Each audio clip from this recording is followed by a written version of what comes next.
Nongere mbasuze mbifurize kugira ibihe byiza, mbifuriza kugira umugoroba mwiza mwese mudukurikiye muri mu Rwanda no hanze y'igihugu cy'u Rwanda, by'umwihariko mu karere k'ibiyaga bigari mu gihugu cya Uganda, Repubulika ya Demokarasi ya Kongo, Tanzania ndetse n'igihugu cy'u Burundi, hamwe mudukurikiye muri Belgique, mu Bufaransa, muri Canada, Leta Zunze Ubumwe za Amerika. Mbashimira cyane kuko mukomeza kutwereka ko mudukurikiye 5 kuri 5. Reba mu kuboko kw'iburyo yanditse ijambo subscribe kandi kunzogera kugira tukimara gutunga amakuru yacu n'ibigano byacu bijye bihita bikugeraho ako kanya. Ni itangazo rishimishije cyane kuri Madame Ingabire Victoire Umuhoza, umunyapolitiki utavuga rumwe n'ubutegetsi bw'igihugu cy'u Rwanda, wari umaze iminsi afungiwe muri gereza nkuru ya Nyarugenge iherereye mu murenge w'Amageragere. Akaba rero akurikiranywe ibyaha bitandukanye birimo kugambirira kugira n'abutegetsi buriho, gushaka guhirika ubutegetsi bwa Perezida Paul Kagame ndetse no kurura amacakubiri n'imvururu muri rubanda n'ibindi byaha bitandukanye birimo umugambi muremure cyane bari bamaze batekereza wo gushaka guhungabanya umutekano w'igihugu cy'u Rwanda hamwe nabo babanaga mu ishyaka rye. Hanyuma rero mbere gato yuko tugaruka kuri inkuru yacu nyirizina, kuko niyo turaza kwitsaho cyane, tuyive imuzi tuyirebere hamwe, turebe amakuru agezweho kuri Madame Ingabire Victoire Umuhoza aka kanya. Inkuru itunguranye cyane, reka mbanze mbabwirisha make y'andi makuru atandukanye akomeje kugenda avugwa mbere yuko twinjira kuri inkuru ya Madame Ingabire Victoire Umuhoza. Reka mbabwire ko uwitwa Capitaine Traoré, uyu ni perezida wa Burkina Faso, akaba yavuze ko azabaza mugenzi we uyobora Burundi Evariste Ndayishimiye impamvu igihugu cye cyahagaritswe umuryango wa Afurika Yunze Ubumwe, African Union, tariki 31/22. African Union yahagaritse Burkina Faso mu bikorwa byayo byose nyuma y'icyumweru Capitaine Traoré akuye Roch Marc Christian Kabore ku butegetsi. Uyu muryango wasobanuye ko Burkina Faso izongera kwitabira ibikorwa byawo mu gihe izaba yasubijeho ubutegetsi bushingiye kuri demokarasi. Tariki 17 Nyakanga 2025 African Union yagize Ndayishimiye intumwa yihariye yayo mu karere ka Sahel kugira ngo rafashe ibihugu byabo gukemura ibibazo by'umutekano mu bya politike binyuze mu nzira ya diplomasi. Bwana Ndayishimiye yasabwe kuganira n'abayobozi muri Burkina Faso, Mali na Niger, imiryango yo mu karere, societe civile n'abandi bafata bikorwa hagamijwe gushaka amahoro n'umutekano birambye. Mu kiganiro n'abanyamakuru, Captain Ibrahim Traoré yatangaje ko kugeza ubu atarumva impamvu African Union yahagaritse Burkina Faso kandi ko atazi niba igihugu cye kikibarizwa muri uyu muryango kuko ntacyo abayobozi babo bashaka kumubwira. Captain Ibrahim Traoré yasobanuye ko mu cyumweru gishize Ndayishimiye yari kujya muri Burkina Faso kugira ngo baganire ku kibazo kiri hagati y'impande zombi, ariko ko bitakunze bitewe n'uko gahunda zabaye nyinshi. Ati nyuma hashyizweho umuhuza, perezida w'Umurundi wagombaga kuza mu cyumweru gishize, ariko ngira ngo twagize ikibazo cya gahunda nyinshi turamutegereje, dushaka kumva impamvu bitwara kuriya. Yabajijwe niba Burkina Faso iteganya gufata icyemezo cyo kuva muri African Union uko yabigenje ku muryango w'akarere ka Afurika y'Uburengerazuba CEDEAO, ubwo iyo Niger na Mali byemeraga umuryango wo gutabarana AES, asubiza ko bizaterwa n'igisubizo Ndayishimiye azamuha. Ati kubera ko rero ntitwafata icyemezo tutabanje kumenya impamvu yabo, kubera iki baduheje, kubera iki batwitwaraho na kuriya. Ati tumenye impamvu yabo tukavamo, twasobanurira rero abaturage bacu tuti ibi nibyo bavuze, izi impamvu twafashe icyemezo cyo kuvamo, niko byagenze kuri CEDEAO. Muri Nyakanga mu kwezi kwa 2024 leta y'inzibacyuho ya Burkina Faso yemereye Captain Ibrahim Traoré gukomeza kuyobora iki gihugu kugeza muri 2029. Iki cyemezo kitashimishe African Union gica amarenga yuko nyuma y'uwo mwaka aribwo hazaba amatora muri iki gihugu cya Burkina Faso. Twihutse kugira ngo tugaruke ku nkuru yacu nyirizina ivuga kuri Madame Ingabire Victoire Umuhoza. Reka mbabwire ko mu makuru akomeje kugenda avugwa nuko ingabo z'u Burundi zikomeje kuva mu burasirazuba bwa Repubulika ya Demokarasi ya Kongo nyuma yaho abarwanyi ba FC23 bafashe ibice byo mu ntara y'Kivu y'Amajyepfo birimo n'umujyi wa Uvira. Abasirikare benshi cyane b'u Burundi bagenzuraga ibice byo mu kibaya cya Rusizi ku ruhande rwa Kivu y'Amajyepfo basubiye mu gihugu cyabo mu byumweru 2 bishize, ubwo Alliance Fleuve Congo M23 yabarushaga imbaraga. Makuru agera ku gihe yemeza ko hari abandi basirikare b'u Burundi bahisemo rero guhungira mu bice byo muri Kivu y'Amajyepfo birimo umujyi wa Baraka muri teritwari ya Fizi no mu ishyamba rya Itombwe mu bice bikikije komine ya Minembwe n'uhuza teritwari ya Fizi ndetse na Uvira, Mwenga niho asigaye abasirikare b'u Burundi benshi. Aba nibo rero bamaze igihe kinini cyane bafunze inzira abanyamulenge banyuragamo bajya ku masoko ndetse no ku mavuriro. Urubuga SOS Media Burundi rwatangaje ko mu ijoro ryo ku itariki ya 15 cyo kwa 16 kuboza 25 abasirikare benshi b'u Burundi baturutse muri Baraka na Mboko bambutse ikibaya ikiyaga cya Tanganyika bakirwa ku cyambu cy'isirikare cya Rumonge ku kigo cy'isirikare cya Rumonge. Hanyuma AFC 23 yirutse kwinjira muri centre ya Mboko ubwo yari ikomeje gusunikira mu majyepfo y'urugingabo za leta ya RDC rihungabanya umutekano wa civil. Akazi gakomeye kari gasigaye karo gufata umujyi wa Baraka uko AFC 23 kandi yakomezaga gufata ibice bikoze ku kiyaga cya Tanganyika imanuka, niko yarushagaho kandi gufunga inzira ingabo z'Uburundi zashoboraga kunyuramo zitaha nyuma yaho izo ku butaka mu kibaya cya Rusizi zose zari zamaze gufungwa.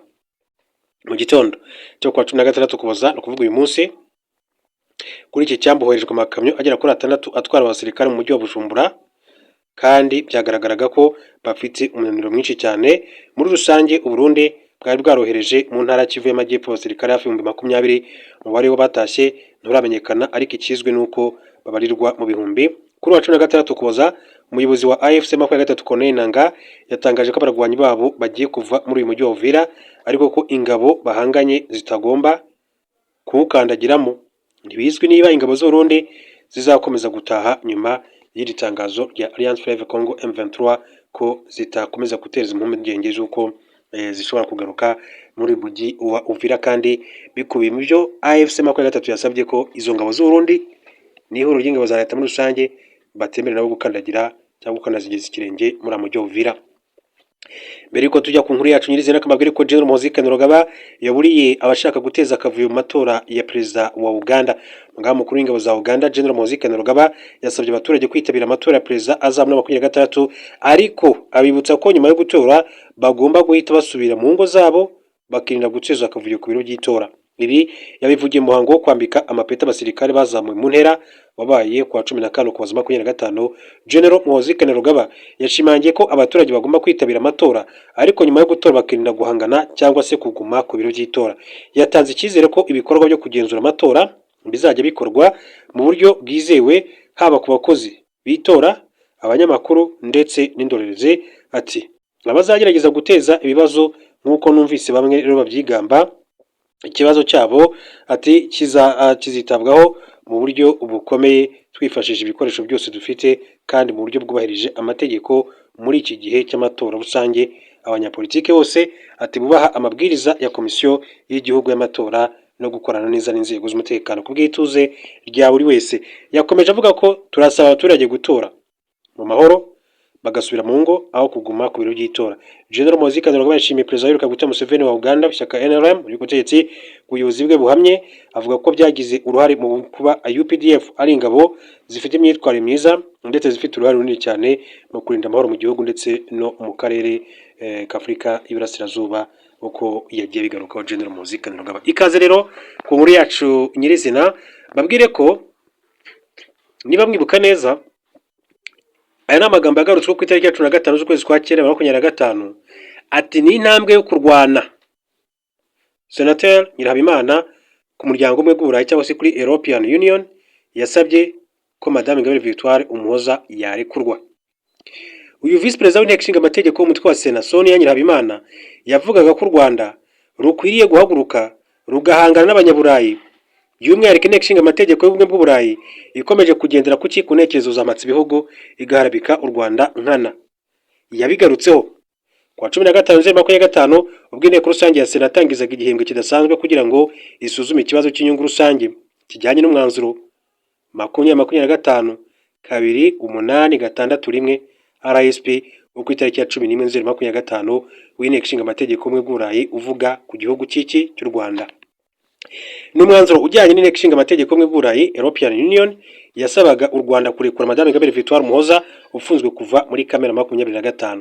Hagatonga abagize Inteko Ishinga Amategeko y'Ubumwe bw'Uburayi bateranye kugira ngo baganire ku ifungwa rya Madame Ingabire Victoire Umuhoza, banafata umwanzuro wo kuryamagana no gusaba ko ahita afungurwa vuba na bwangu.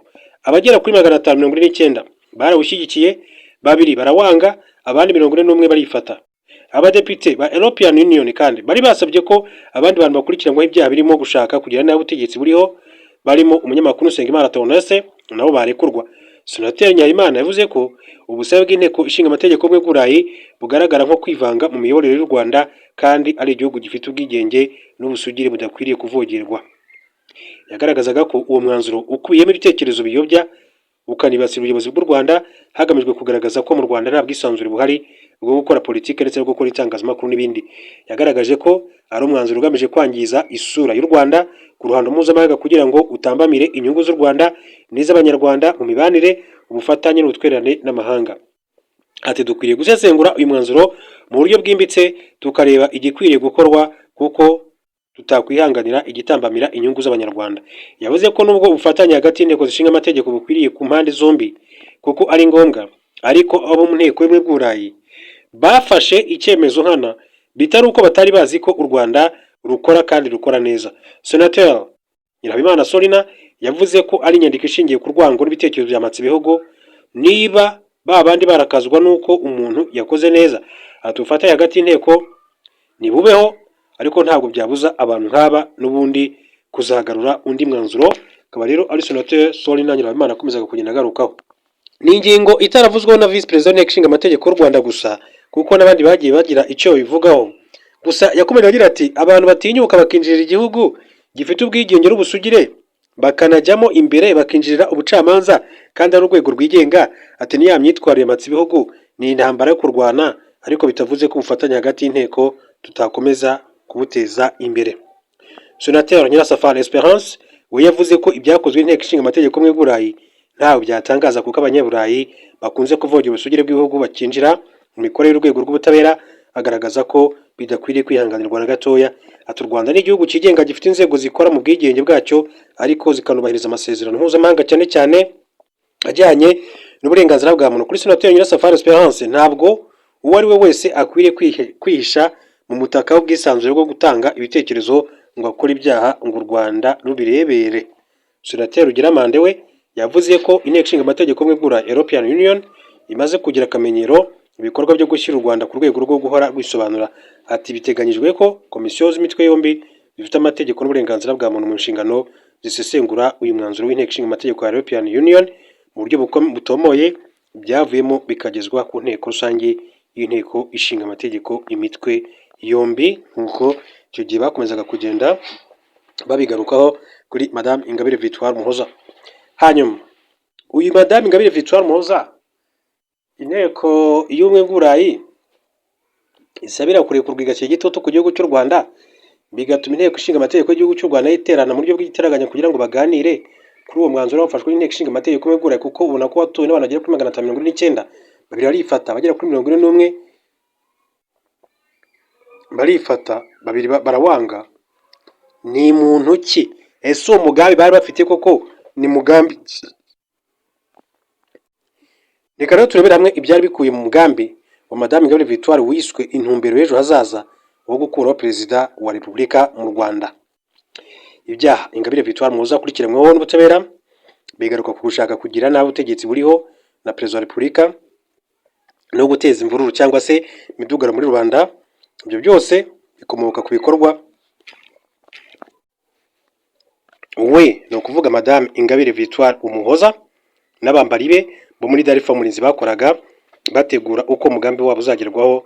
Bari bafite gahunda bise intumbero y'ejo hazaza ikubiyemo uko ibikorwa byabo bizakorwa. Abambari ba Madame Ingabire Victoire Umuhoza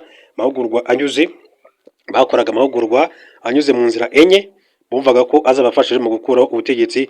Izo nzira zirimo iyo bise mobilization and persuasion, bivuze ko bigaga uburyo butangiza ibikorwa bitagira ingaruka ariko bigamije gutinyura abaturage no guhangana n'ubutegetsi bita ubw'igitugu buriho mu Rwanda.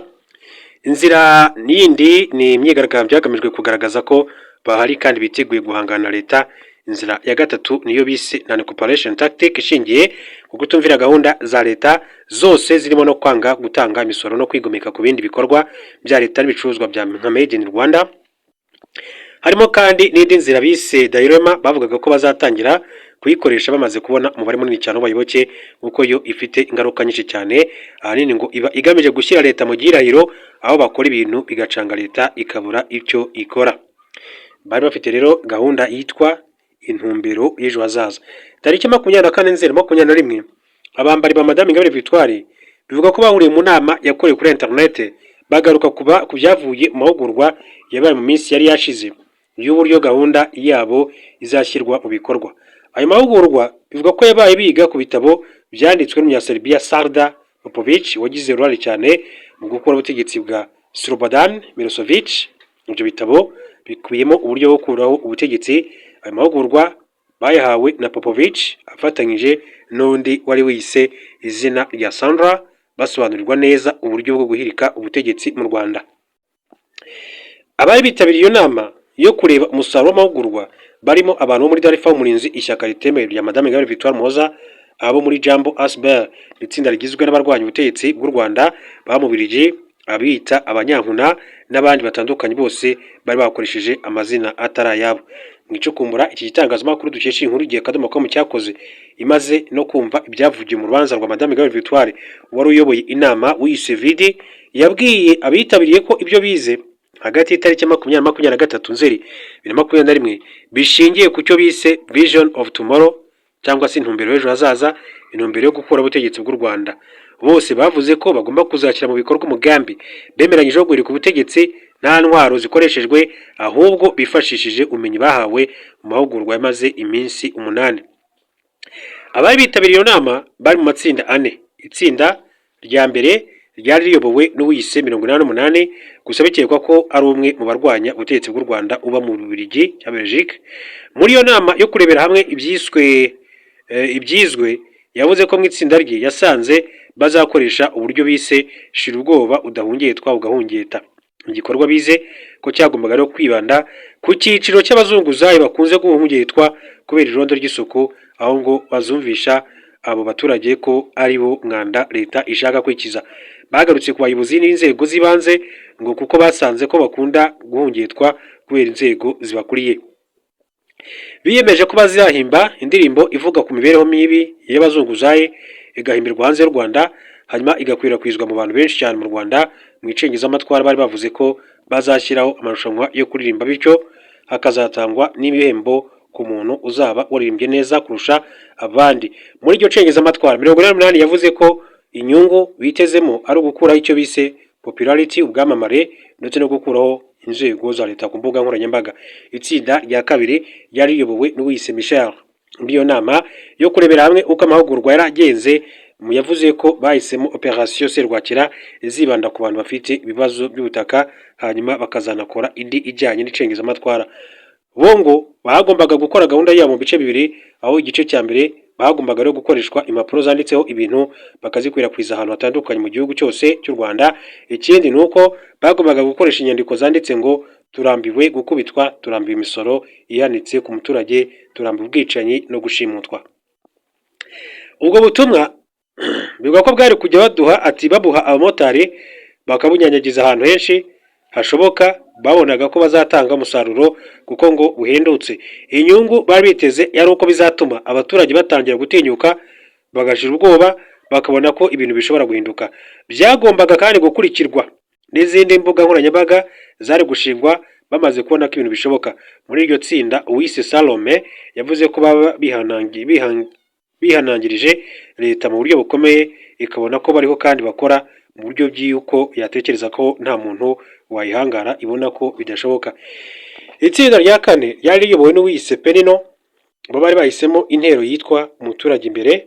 Yavuze ko FPR Inkotanyi ifite intego ivuga ngo umuturage ku isonga, ariko bagombaga kumushyira imbere. Bavuze ko bazakoresha inyandiko bakandikaho amagambo akurikira: kwamburwa ubutaka, kwakwa imisoro y'ikirenga no gukubitwa kw'abazunguzayi. Banavuze ko bazanakoresha andi mayeri yo kwigomeka kuri leta banga gahunda zayo zose. Banatanze urugero ko bazifashisha ibyabaye Kangondo, aho mu baturage bari batuye hashyira ubuzima bwabo mu kaga, bagakoresha imipira y'icyatsi yanditseho ngo gakondo yacu, bakayambara mu rubanza rwabo, ariko bigakorerwa rimwe mu gihugu hose mu kwerekana ko n'ahandi hose leta yambura abaturage ubutaka bwabo, ko atari Kangondo gusa. Ayo ni amagambo yavuzwe na Sibomana Sylvain, wari umuhuzabikorwa ku rwego rw'igihugu wa Darfa Umurinzi. Itsinda rya kane ryavuze ko rizashaka imirimbanyi zikajya mu bazunguzayi gukora ibikorwa by'icengezamatwara. Nyuma yaho buri tsinda rigaragarije ibyo rizakora.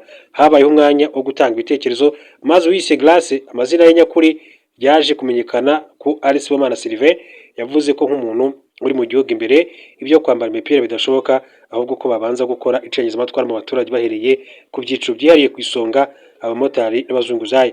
Yavuze ko ngo iyo ateze moto agenda akusanya amakuru akumva abantu bose baramaze kwanga leta, ahubwo ikibura ari imbarutso, bityo ko batangira gukora udukorwa duto duto two kwigisha abaturage ndetse no kwigomeka kuri leta. Yanatanze igitekerezo ko mu bantu barebwaho ari abanyamakuru b'imbere mu gihugu cy'u Rwanda. Yakomeje avuga ko hari ingeri zigaragaza ko leta yatangiye kugira ubwoba.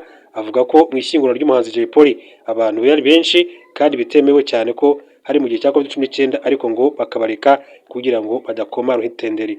Ati icyo tugomba rero kumenya ni uko leta ifite ubwoba, ni uko iyo urebye ibiri mu mitima y'abantu ati yabaye akantu gato bashwanyuka, ati bakabura uko babikora.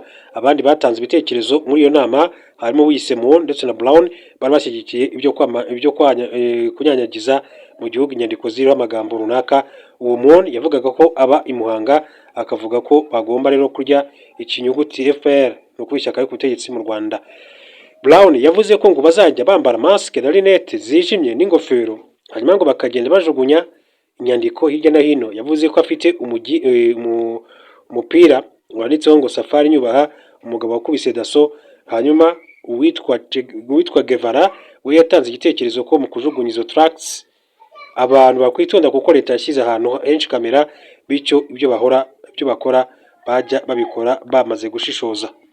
Icyo gihe rero ni inama bajya baganiriramo uburyo bashobora gukomeza kugera kuri umugambi wabo. Hanyuma tugenda dusatira umusozo w'amakuru yacu, reka mbabwire ko muri Repubulika ya Demokarasi ya Kongo imirwano irakomeje ku mpande zombi, leta ndetse na M23, ariko gusa hari ibiganiro none byongeye gusubukura i Doha muri Qatar, ndetse bivuga ko intumwa za M23 zamaze kugera i Doha muri Qatar.